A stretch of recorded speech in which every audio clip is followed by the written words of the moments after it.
За үнэгүй аккаунтаа бол шууд ингээд хэрэглээд явж болно. Learning, assessment, analytics гэдэг take off гэдэг. Зөвхөн learning гэсэн хэсэг л үнэгүй аккаунтанд бол боломжтой байгаа. Бусад хэсгүүд бол боломжгүй. Хувийн аккаунт заавал нэг хэрэгтэй болно төлбөртэй. За learning гэдэг рүү ороод skills гэж шалгаад үзье.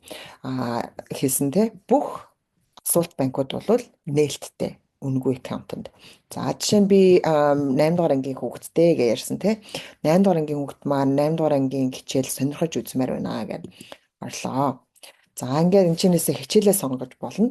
Үнэгүй аккаунт болохоор зэрэг шууд математик, language art буюу те англи хэлнийхаа унших, бичих, өгүүлбэр зөв хэл зөв гэсэн ийм хэсгүүд бүгд багтцсан байгаа.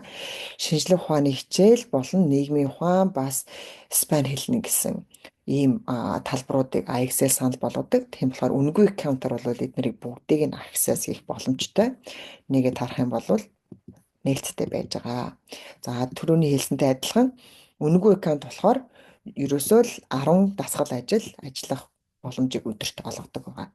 За ингээд дасгал ажлуудаа хийгээд ашиглаад явж болно. Хэддүгээр ангийн ямар төвшний ажил сонгож үзэх чинь хамаа байхгүй. Бүгд нээлттэй байгаа. За энэ чинээс хамгийн гол нь аккаунттай байх хэрэгтэй.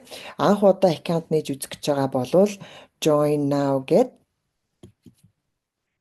ингээд өөрийнхөө аккаунтыг нээж болно.